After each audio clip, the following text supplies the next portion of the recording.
Hi everyone, wishing you all a wonderful day.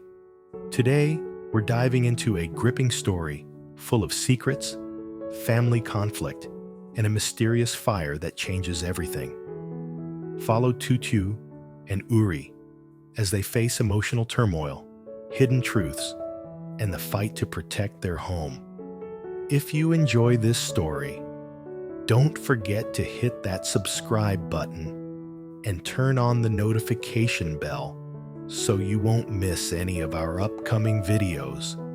The sky above Tu Tieu farm glowed red as thick smoke billowed upward, swallowing the early morning sunlight. Tu Tieu stood frozen near the edge of the garden, her breath caught in her throat. The greenhouse, her pride and months of labor, was engulfed in flames. "Get the hose!" Ly shouted, rushing toward the blaze. Mr. Long and Egan followed behind with buckets and anything that could hold water.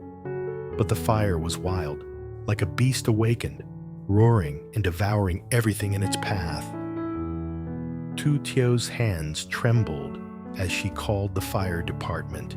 Her voice barely rose above the crackle of burning wood and glass.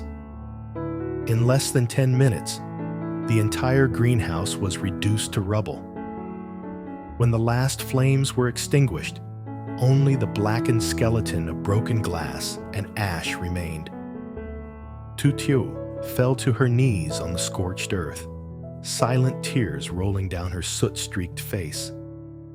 Egan placed a gentle hand on her shoulder, his eyes staring far into the distance, as if reliving another tragedy. Ly crouched beside her, brushing a loose strand of hair from her face. "This wasn't an accident," he said quietly. Tu Tieu looked up at him, shocked. "What do you mean?" "There's a smell. Gasoline. Someone did this on purpose." Just then, a sleek black car pulled into the gravel road. Out stepped Ly's mother, cold and composed, her expression unreadable. She scanned the ruins as if appraising a failed sculpture. "What happened here?" she asked, her voice dripping with mock concern. Ly stood, eyes narrowing. "Why don't you tell us?"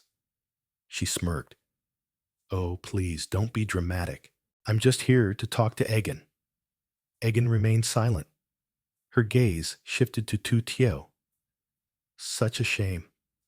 I know how much you adored this little farming fantasy, but some things are meant to burn."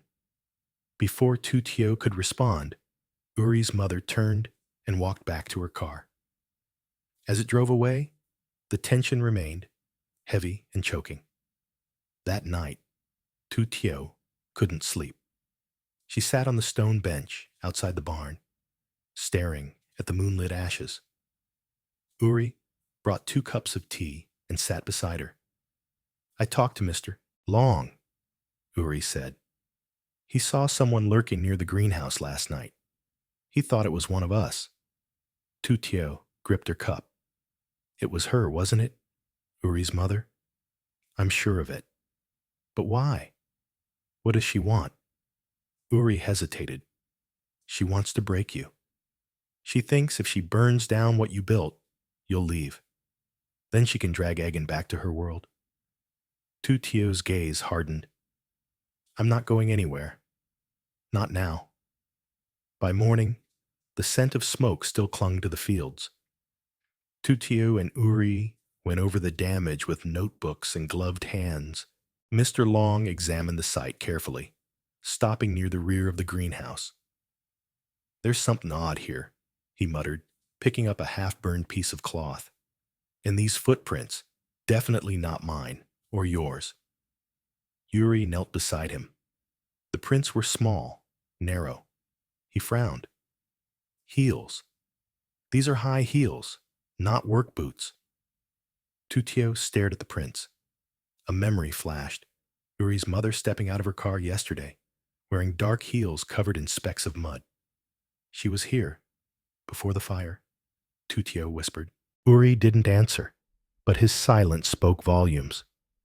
Later that afternoon, Egan approached them with a small wooden box. "It belonged to Chien," he said, voice rough.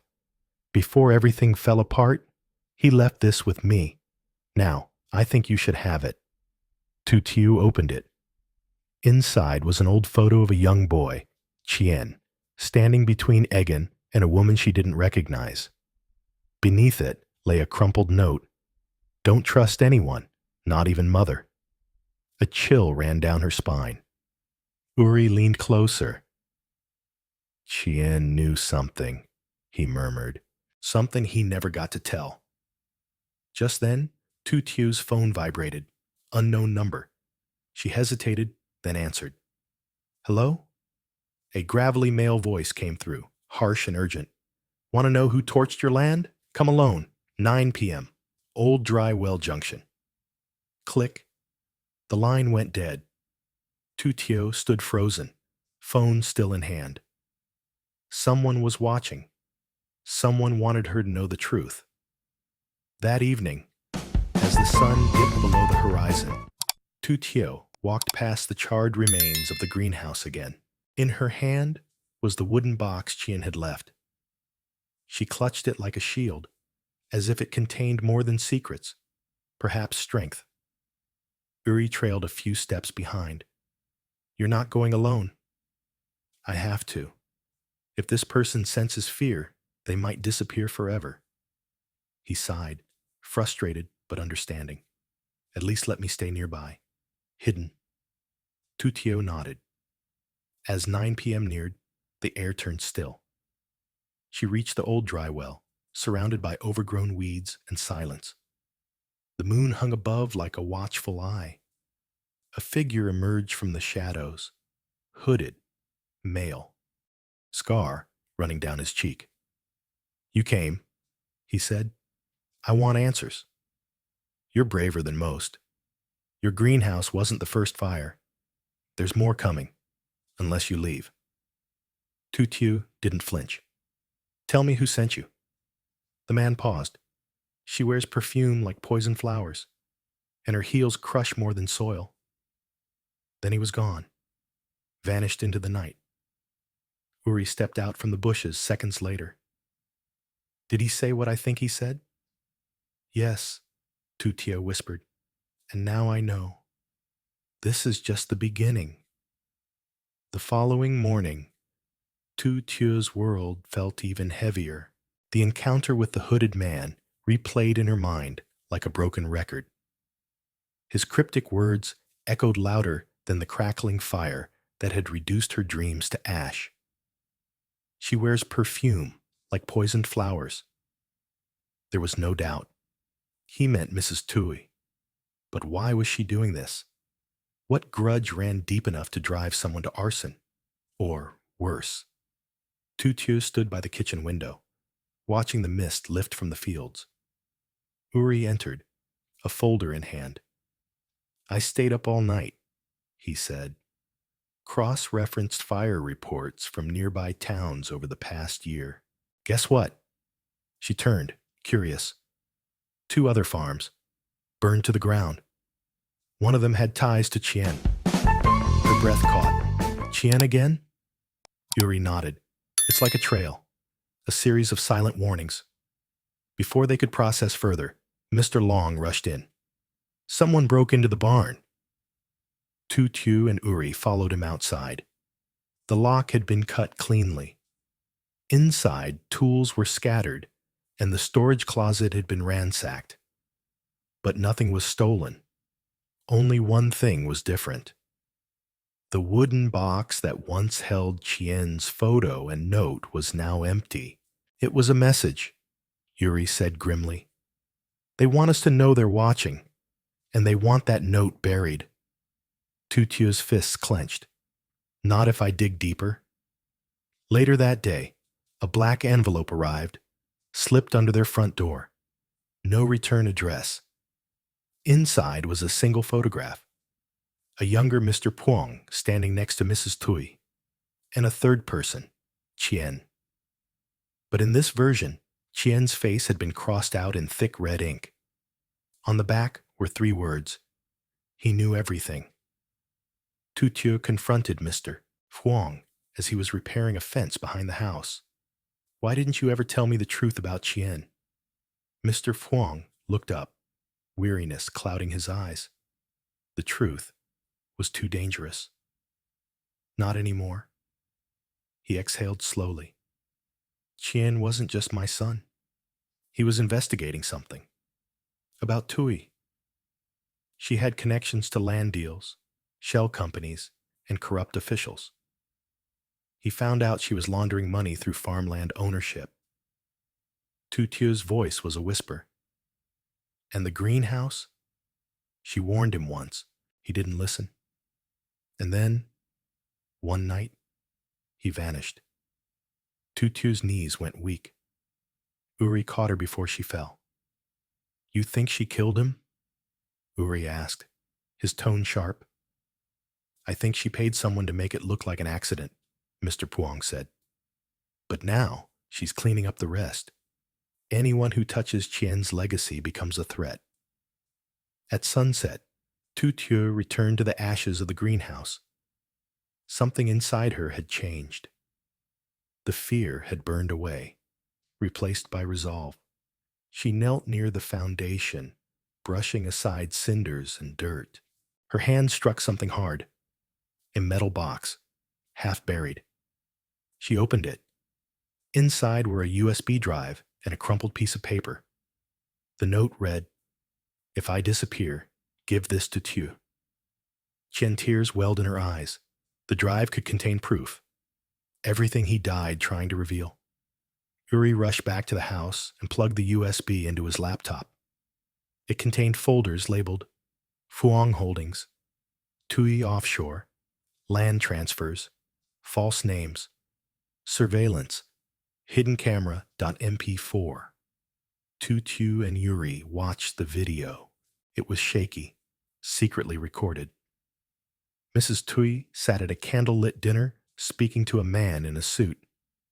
"If Chien talks," she said, sipping her wine, "make sure it's the last thing he ever says." Tu Tieu's hand flew to her mouth. Uri's face darkened. This is enough to bring her down. "Then we go public," Tu Tieu said. That night, their internet connection cut out. The house went dark. Then came the knocking, slow, deliberate, at the front door. Uri peeked through the peephole. No one. But when he opened the door, a rock wrapped in paper rolled in. On the paper, written in red marker, "You release that file, and you burn next." Uri locked the door instantly. Tu Tieu grabbed the USB and slipped it into her boot. "We're not stopping," she said. The next morning, they drove to the town's newspaper office. As they approached, a police car was already waiting outside. Officers surrounded the building. A fire truck pulled up behind them. Smoke drifted from the windows. The editor-in-chief, Mr. Tutien, stood outside coughing. "Someone firebombed the office," he told them. "We hadn't even published yet." Tu Tieu realized someone had eyes on them. Every step they made was anticipated. "We'll go straight to the district attorney," Uri said.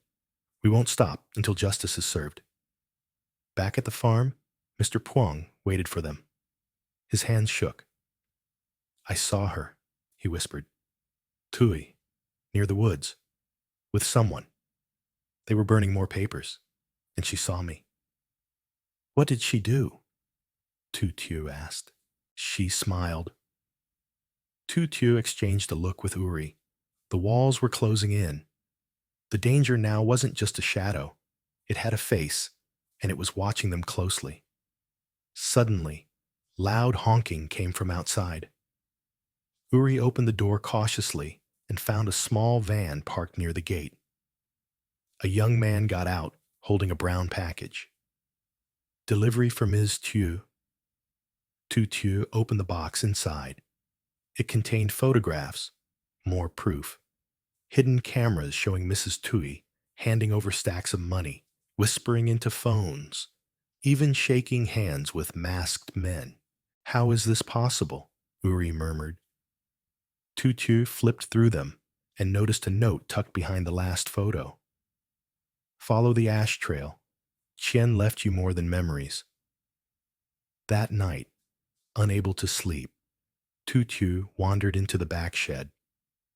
The floor was scorched from the fire, but under the planks, she noticed a strange pattern of burn marks leading toward the far corner. She pried up the wooden boards and found a narrow crawl space. Inside was a journal. Chien's handwriting filled every page. Daily notes, meetings, maps, code names, a list of people Mrs. Tui had paid off, including some in the government. One sentence stood out.